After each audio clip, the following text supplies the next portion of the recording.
I'm one of the monks. I also write the music for Halo and work on the sound design. I'm Marty O'Donnell, and this is my little friend. Bigger than you think, O'Donnell. Joseph Staten. I do all the cinematics and otherwise pester Marty. Yeah, all the time. But we have to work together as a team because, well, what is visuals without audio? That's true. Good point. And this is an excellent example of just that, Right, that relationship, This Marty. opening, somewhat cutscene, but you still have control of the camera, but action is still happening on the screen. Hey, this actually happens a lot in the first level, which is what we're seeing now. The player is actually taking camera control away from me, Right. which makes me nervous. But at the Right. same time, sets up really cool cinematic moments that we've just essentially set up different things that are going to happen in the environment, be they explosions that trigger when you run by them, or guys that run up to you and have something important to say, little in-level cinematic Every moments piece that of are very shrapnel cool. has its own metallic hit sound when it hits, and you know where it's hitting because you have surround sound on, everybody, right? Don't badger them, Marty. Oh, if they well, have sorry. the system, they'll use it. It's a good system.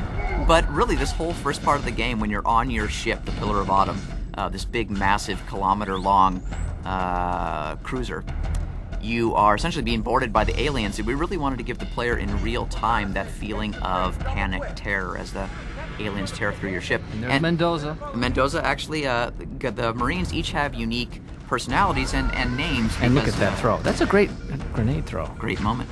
So every time you meet a new Marine, he's going to maybe have something interesting to say, but he's going to have a unique voice, and that voice will stay with him throughout his lifetime. Which is brief. If you're trying to protect them. Marty. Oh. And this is a part of an insertion cinematic, what we call the cinematic moments at the beginning of a level, where we introduce the level to the player, show them the environment they're going to fight in, maybe show them a preview of the enemies they're going to face, that sort of thing. And hear the ambient background of the birds and the wind and the Covenant dropship coming from far away, and the music swelling as you see the sun. And this is actually a pretty Of challenging course, you're environment. not hearing that at this moment. You're hearing us. Right, sure. But, okay, just pretend. But a pretty challenging environment to actually try to create cinematics for and add sounds to, just because it is so big and imposing. And a giant waterfall over to your right, which is echoing off the cliffs. And it really, truly is echoing because we have environmental modeling, digital signal processing chip on the Xbox, which we can set to all sorts of environmental models. Like this is a huge room with a really big echo. And this is the Arnold Schwarzenegger shot. I don't know why you refer to that as the Schwarzenegger shot. Don't you when remember it's that movie? clearly a sort of Godard. Anyways, that's another insertion cinematic, again, showing the player who they're going to fight, where they're going to fight them. Yep. And if you're quick enough on this level, you can actually steal one of the Banshees, this alien flying vehicle, from the aliens before they're able to get into it. And to show you how big it is, I think if you were to get in this Banshee and just fly straight across to the other side, it still takes you like 20 seconds. It's a really big And every one of those space. little plasma hits, when it hits the wall, has its own little unique burning sound. Which was actually- partially my mouth noise, by the way, for those of you who didn't know that. That's gross, dude. Yeah, okay. But Mouth I mean, noises are good for games, trust me. Because you know they're what, everybody good for else... something else Hey, too. hey! Edit that out. All right. Yeah. Okay, so where are we? Look at those clothes that these guys have. Those creatures are great. You know, whenever you kill one of those creatures, you should definitely get up close and just look at it for a while, because it's unbelievable what it looks like. Actually, we don't really spend a lot of time luxuriating on and actually showing you the aliens in the cinematics, Right. which is too bad, because every little piece of them has a sound when it clanks. This hunter's armor, his shield, for Right. example. Even when he's breathing, he makes sounds, and it's tied directly to the way his idle animations work, and then his action animations. My favorite sound I think I've heard that you've created so far, Marty, though, is when you sneak up behind one of these hunters and you melee attack them in the game, and then, I'm not going to spoil it, but you just got to listen to the sound they make when they die, when they fall forward and die. Kabonk. It's good stuff. Think watermelon wrapped up in a big thing of tinfoil. Right, baseball bat. Hitting the ground. Yeah. So this is good here. You got the sniper rifle. You get in close. Hey, Does this Marty, remind you of anything? Does this look familiar, Marty? Oh, yeah, but I was on that other end. Oh, wait, if that didn't look familiar, does this look familiar? No. Oh, Martin! What? Oh. Ooh. Yeah, That should remind you of every single time you ever faced me in multiplayer, muchacho. I know. But that's because I actually spend my time working rather than playing till I get good. Hey, if you listen really close, I think you can hear the ice creaking. Yeah, and the snowflakes actually hitting the ice. Uh-huh. Every detail is in this game. And the cool thing about, well, I mean, this is just cool, right? This is totally cool. I'm sort of mesmerized by it. Take that, dang! Yeah. And actually, the first and time I saw this, the ghost actually coming out of the thing. That's great. The physics are really fun to work with. So when we actually attach sounds and they work with the actual physics of the environment, that means the sounds do things that we weren't even planning on them to do once you start working with them in the environment. So as the hovercraft gets nearer and further away and bounces, the sound actually responds. And crash, there you go. The sound of metal crashing into metal. What you're saying, Marty, is it's all about putting the puzzle pieces into place and then just letting the player go. Letting Jason Jones make it happen. There you go. He's the man. There you go. See, I know who's the kiss. Oh, sorry. And there's the tank that looks broken, but it's not. See, because he starts it up. And working on engine sounds for these things is also a blast because the engines, you can tell exactly what's coming at you from behind. Something's coming at you from behind, you can tell some little creature walking up to you or some huge tank driving up to you. You don't even have to see it. A lot of the time in Halo, when you're going through these big environments, we are built-in moments of transition. This, that we haven't created the cinematic for yet, is going to be one of those situations where you come into a new environment that's huge and massive, and you want to show it in third person, and figuring out a way to pull back and say, hey, This is how big. This is how big and cool it is. Kaboom!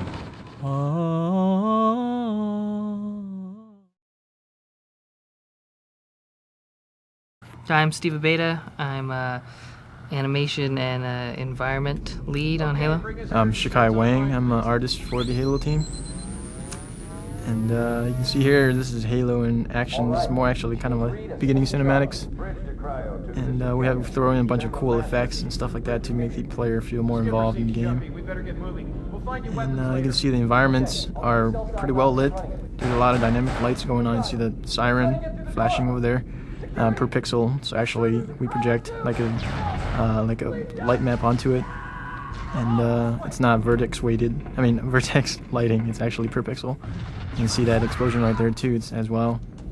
Right, so like all this stuff that goes on is a lot of it has to do with dynamic light and dynamic shading of the environment, which means that we can pre-render light maps, so it'll show you what lights would do in real life, and then in real time we can actually explosions will light up the walls, sparks will light up the walls. You can get Like flickering so. effects. You can turn on a flashlight, which is something that is pretty expensive in video games, so you don't see it too much, but on Halo we've been able to do that all over the place. One thing good about Xbox is it allows us to do multiple passes on texture. So it gives us, you can see that there's self-illuminated lights on the door right there, and there's bump mapping and reflection mapping onto the surface, so that it simulates more or less like a real environment would do. And so when he flashes that grenade onto the wall, you see like the specular highlight on the wall. You see, if you get close enough, you can see that there's bump mapping and all this cool stuff that you just can't get with other consoles. Right, cube mapping, detail maps, everything. I don't know how many maps you guys go through on each one, but there's a lot of passes. This is another great thing about Halo. It's indoor and outdoor environments. Right. And that's one thing, if you see at the sun over there, like the sun, one of our programmers made it so that the sun actually creates like a volumetric effect when it passes through objects, so that it would more or less simulate how real world would do. Right, and that's a good example of really special case effects that have been programmed into the game. Like he made that effect specifically for the sun. Yes. And we use it some other places too, but he also does stuff with the zoom camera, which you'll see, where there's very specific effects. We want to do something really specific, so he spent the time to do it for that one effect. So part of designing the world for Halo is we start off with what we know more or less about real environment. And Xbox definitely gives us that opportunity to make things look more realistic. So this is more of indoor the inside technology of Halo, or on the ring of Halo. And without giving too much away of what Halo is and stuff, we try to make it look high-techy and cool, and also mysterious at the same time. Right, and one of the challenges that the environment modelers had to do is there's a human race, which you are, so we have a specific architecture for that, and then there's the bad guys that you're fighting, and there's a specific architectural style for that, And Halo, the world that you're on, has its own look, and it was a pretty big challenge for them to be able to create all those languages, but it's pretty effective. Like, you get in any room and you know which race built that room, which is pretty cool. So here's some Covenant characters, a little firefight. You can see how they differ from yourself. You're part of the human race, but you're fighting these guys that move around a little bit like different animals.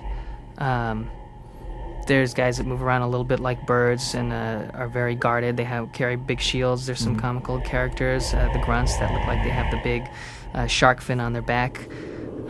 There's the elites, which lead them all, and they're very beast-like, very kind of cat-like in that they're very agile and scary in that way. And the hunters are the big, massive behemoths guy. What's so cool about Halo is that the alien people you're fighting is a group of alien races, not just one type of alien. You can see the armor on this guy. It actually reflects. If you get close to the cyborg, he has a bump map. So everything, all the big tools that were too expensive to use on other systems, I mean, we can do them everywhere now. So what you're seeing here is uses of or demonstrations of two different type of weapons. There's one human weapons, which is right here is a sniper rifle, and what you saw previously were some stuff that he picked up were alien weapons. And I think one of the design philosophy that we try to do is we want to make sure that the weapons that the human use are more or less recognizable, and so that people would know how to use it, feel comfortable with it.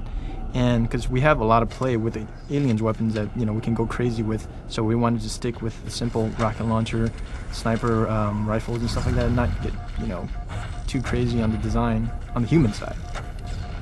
But when it comes to the alien side, we went all crazy with the curves and the shiny and the Fresnel effect and the purpling color and then all this cool stuff. Right, and that goes with everything, right? The ship designs, the character designs, even with the animations, the way they move.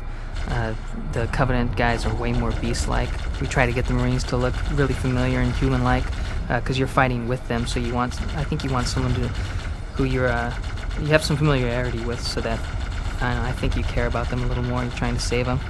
You go against these jackals. They move a little bit like birds. They're hunched behind their shields. There's grunts, they're a little comical. It looks like they have trouble moving their own body weight around. But it was really fun to be able to explore all those different styles of movement for the Covenant. Mm-hmm. So what we're seeing right here is a tank we codenamed Scorpion tank, and it's a human tank. And you can see it has 4 different treads, and each one reacts relative to how it is placed on the ground. So in Halo we have really realistic physics where you can go over bumps and stuff like that. These treads move relative to the terrain and things. For the other side, Halo, it's damn cool, man.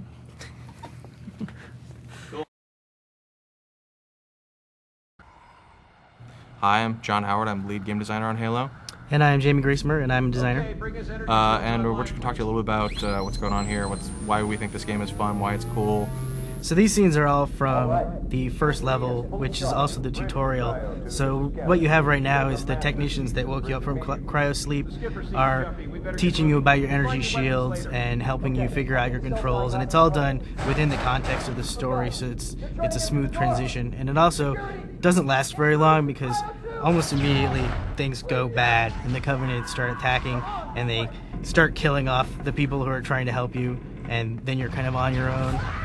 Yeah, Jamie has a good point. We wanted to get you right into the action, right into the game, so what really feels like a training, what feels like, this is how you use the game, only really happens in that first part, but throughout the first mission, in fact throughout the entire game, there's always that stuff going on because there's so much stuff to do in Halo, because you can drive vehicles, because you can walk around stealthily, because you can use so many different weapons, so many human weapons, so many Covenant weapons, and there's so many different types of environments, so many different types of enemies that you're always constantly learning. So even at the end of the game, there's always new stuff going on. So throughout this mission, as you're progressing through, the ship is taking more and more damage, and your screen will shake more often, and things start falling and exploding, and eventually the ship is just coming apart at its seams right before it crash lands on Halo. Yeah, one of the things that's going on in this mission is the Covenant, this superior alien race who's been chasing humanity through the galaxy and destroying all of our civilizations and outposts, has come upon the ship that you're on, the Pillar of Autumn. And your goal is to get the shipboard AI, which knows the location of Earth, which is the most valuable piece of information the humans have, to take her and to get her off Halo. So you guys escape in an escape pod like this one, and crash land somewhere on Halo. And the first part of the game is about finding the rest of the human survivors and getting them with you. So you have all sorts of cool Marines and people to have combat with. And this is your first actual glimpse of Halo. We wanted to show the coolest parts of Halo first, and so we've got the 1,000-foot cliffs and the incredible sky with the ring up there in the distance. But almost immediately, before you really get a chance to sightsee, the Covenant are on top of you. The vehicle you just saw there is a Covenant dropship, and one of the challenges we face is obviously we do interior environments and we do exterior environments. One of the challenges with exterior environments is unless you populate the whole exterior with bad guys, you need a way to bring in more bad guys. You can't have guys running over the terrain for 45 minutes coming to finally reach you. So human dropships and Covenant dropships are a way for us to reinforce a battle from either side and to mix things up and to surprise you as you go through the game. And it makes stuff a lot of fun. So here's one of our friends, another one of the Covenant. This is the Grunt, who is affectionately cannon fodder. We're going to waste a couple of them here, waste a couple of elites with the turret. Now you saw the elite was trying to get in that turret himself, but then the player jumped in and used it against him. That's one of the themes of Halo, is taking enemy weapons and using them against them, effectively or ineffectively. Right. It's like taking your little brother's hand and making him hit himself with it. It's a lot of fun. So one of the things that obviously Halo's a game about combat, a game about shooting, a game about explosions, a little bit of song and dance, a lot of human weapons and a lot of alien weapons. One thing we really wanted to do with the weapons in Halo, we didn't want to make most games have a scale of weapons. Every weapon is better than every other weapon. That's not true in Halo. In every situation, there's always an ideal weapon. It may not be the one you're carrying right now, but every time there's a place, the last mission in the game even, in places in later missions, and all the time in multiplayer, we're like, oh, geez, I wish I had the pistol, or I wish I had the enemy plasma rifle. Always there's a situation where you want different tools. And you can definitely see the different personalities in this situation.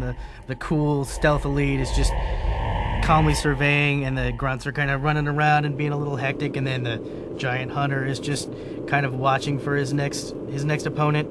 Yeah, the hunter is still truly scary. Haven't worked on this game for a long time now. The hunter is someone I still truly fear for many reasons. Man, you see that we're just laying into him right here, and he doesn't care.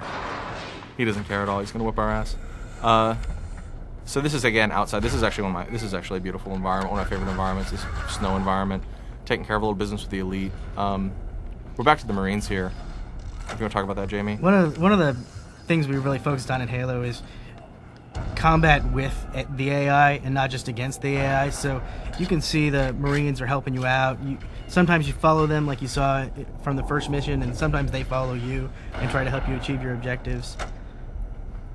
So obviously more weapons, sniper rifle, the ice. Actually, one of the cool things with all these different vehicles is you pick up like something like the Ghost or the Warthog, which is the human Jeep with the chain gun on the back. You load the Marines into that. They're whooping ass. You hit across the ice. You take too hard of a turn. You slide into a wall and tumble the vehicle, and they all go flying out. And then the AI, the Marines, are smart enough to go, hey, I need to be back in that Jeep. And as soon as you right the Jeep, they get right back in it with you.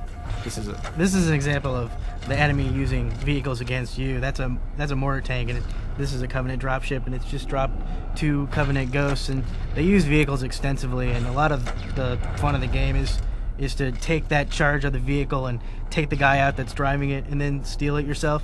If we weren't pasting that guy with a rocket launcher, if we would have just hit him with a grenade and sort of glanced him and flipped the vehicle over, you would have seen the same thing where the elite would have gotten tumbled out of his vehicle, fired at you as he ran back to his vehicle, and then tried to hop back in it and use it against you.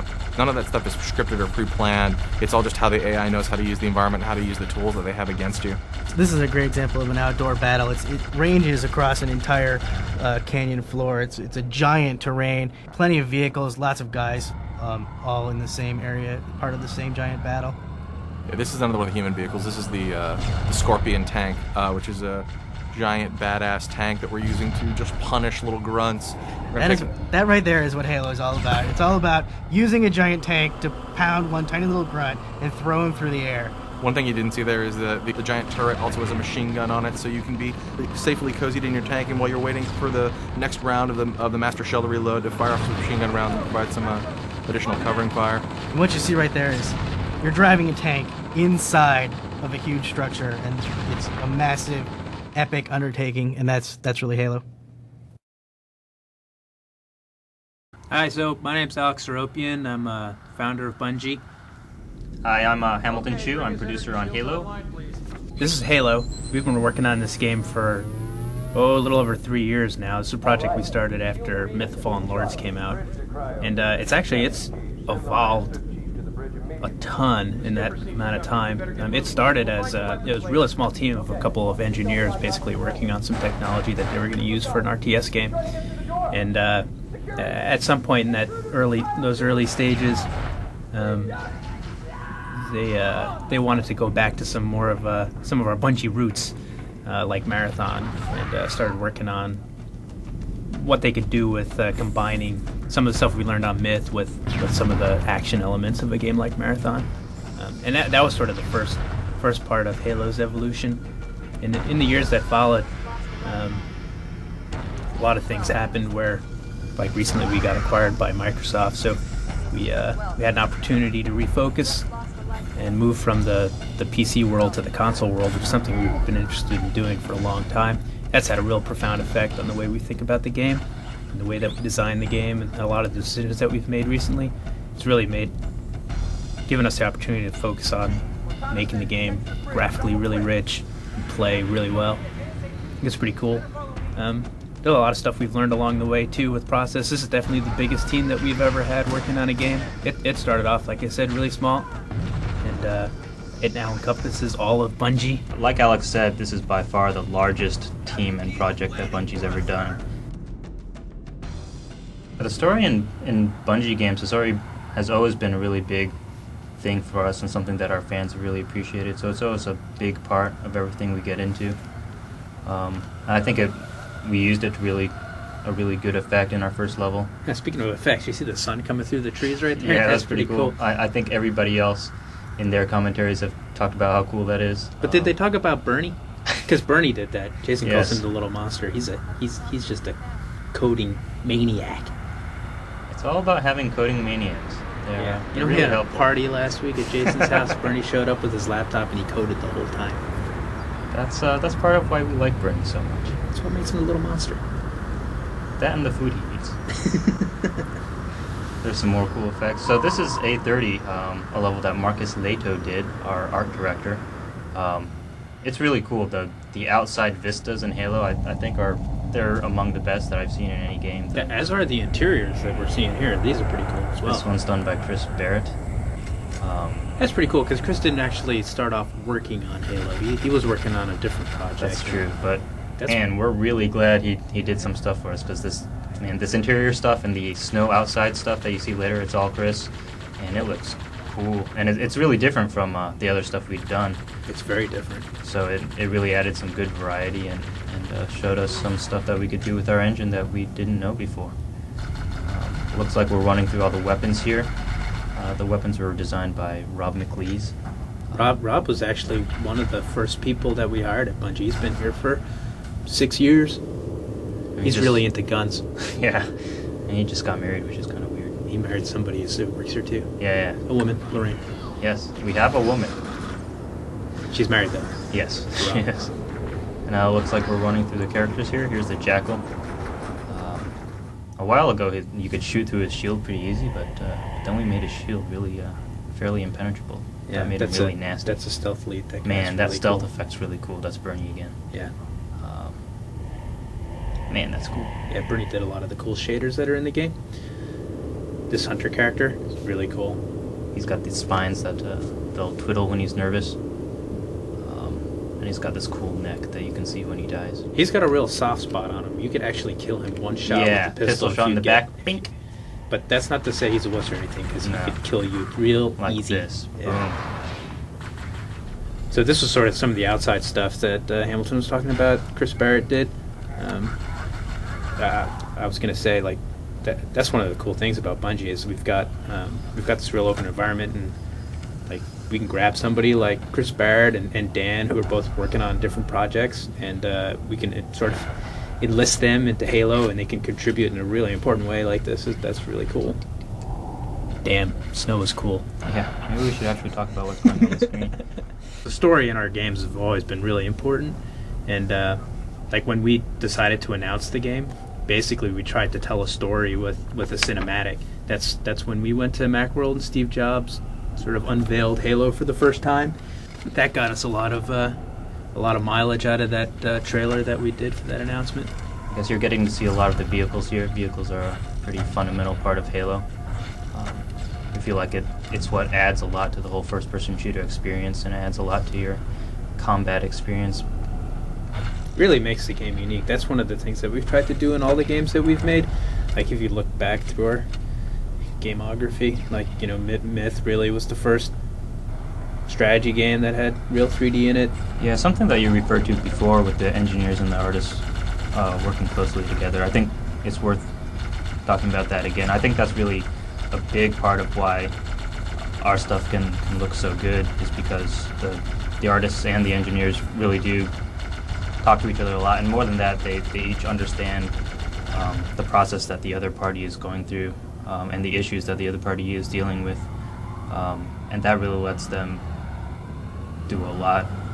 The artists understand the tools such that they can take it farther than the engineers envision it going, and the engineers understand the artist's needs so that they can come up with new tools for them to use that the artists wouldn't have suggested themselves.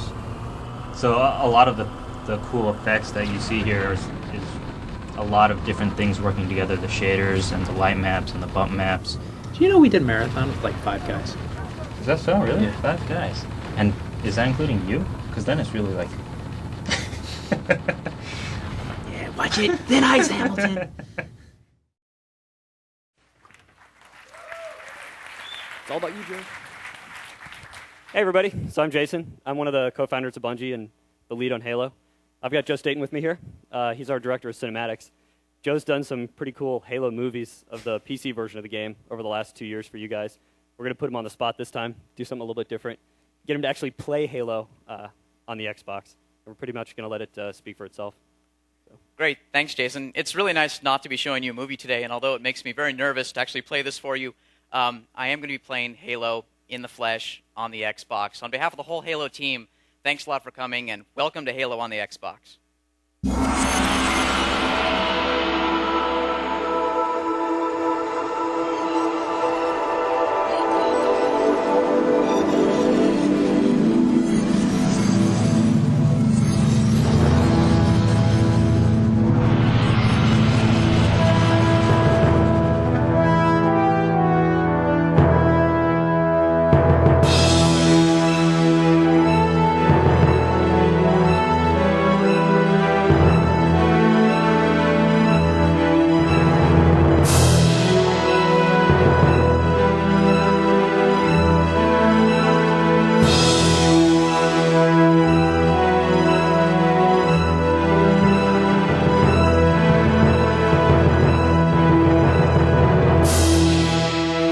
From now, mankind is locked in a life-or-death struggle with a group of aliens known as the Covenant. The Covenant have destroyed our colony worlds. Their forces, they're unstoppable. To lead the Covenant away from Earth, a ship of human soldiers makes a blind jump to a forgotten corner of the galaxy, where they crash on Halo, an ancient ring artifact 10,000 kilometers in diameter locked in orbit between an obscure planet and its moon. And this is Halo. And this is you. An elite military unit, you are the last of your kind. Trained to fight with any weapon, attack in any vehicle, you are mankind's most sophisticated piece of military hardware. Linking together with other survivors from the crash, you begin a guerrilla war against the Covenant army that followed you to Halo.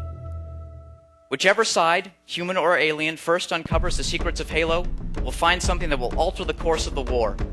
Humanity's fate is in your big, green, armored hands.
Thanks a lot.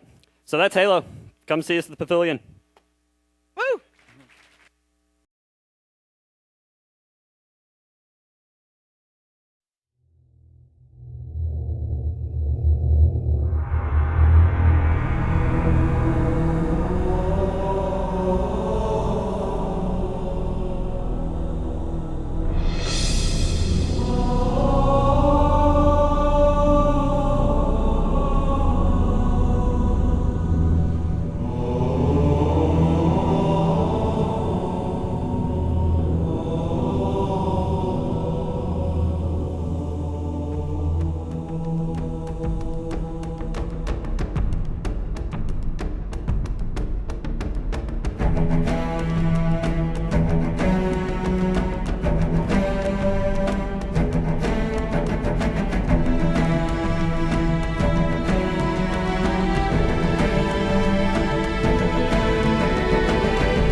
Recon reporting.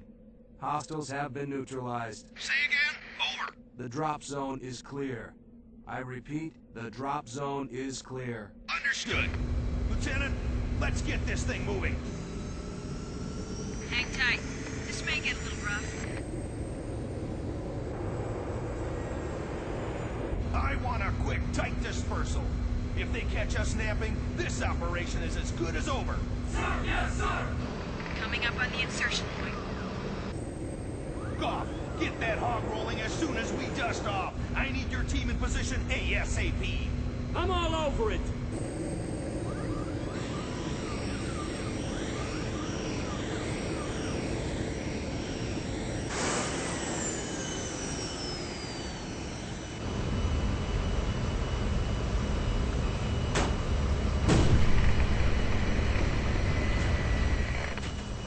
Go!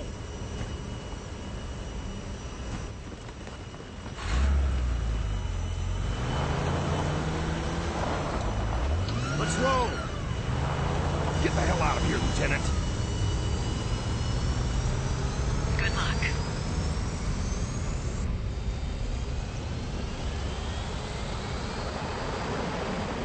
See you at the rendezvous point. Affirmative.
Hang tight.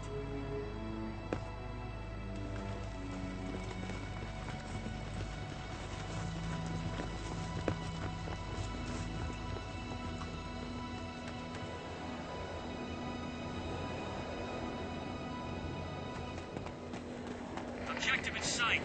6 hostiles, 6 vehicles. Draw off what you can.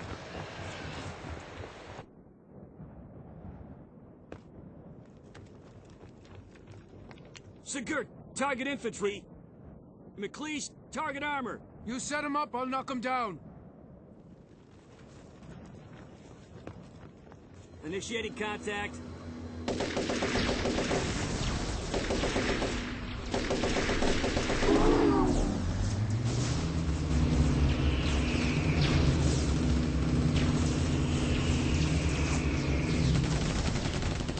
That did it. Pull back!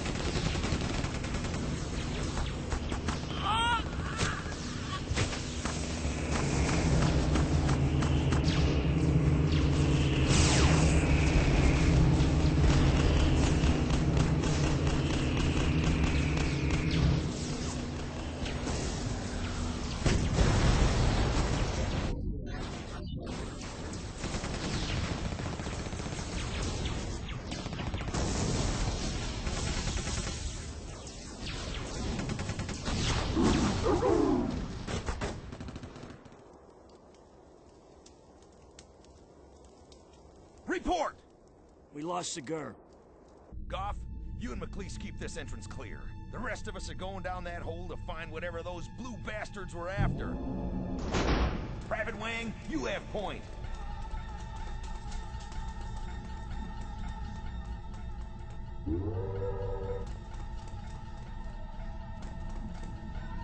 Clear. No movement. No heat. No Covenant anywhere. Something ain't right. Hold up. And Wang, put a sock in it, will ya? All I'm saying is, there's a lot of unlocked doors for something that nobody's supposed to have been in 100,000 years. We got nothing down the rabbit hole. You seen anything topside? Not a damn thing.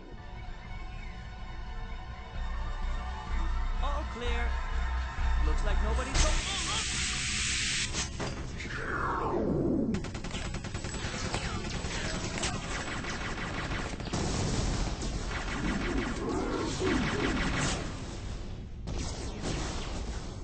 Outnumbered! Attempting to disengage! Exit is secure. We're coming in. Negative! Hold your position! No way, Sarge. 50 meters and closing. Dog, get the hell out of here! That's an all! Come on, let's move.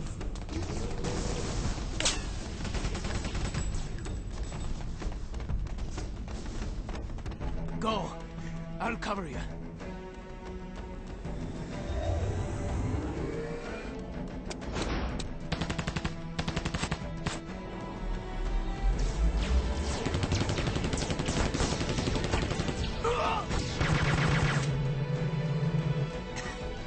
Hey, Stooges.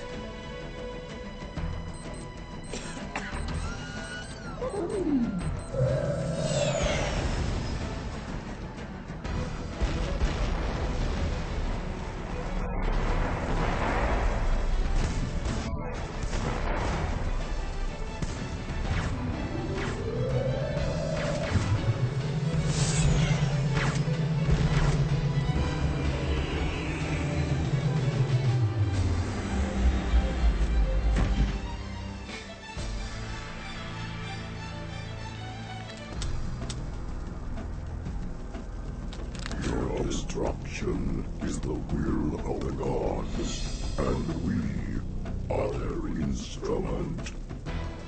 Go to hell.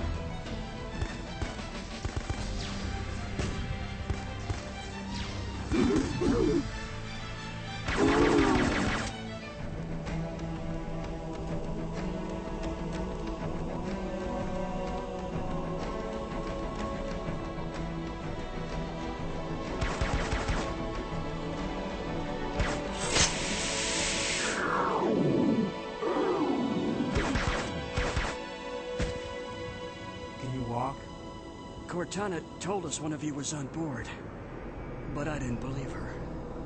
Enemy Airborne Battalion inbound. Let's get you on board. You're staying? Yes. My battle has just begun.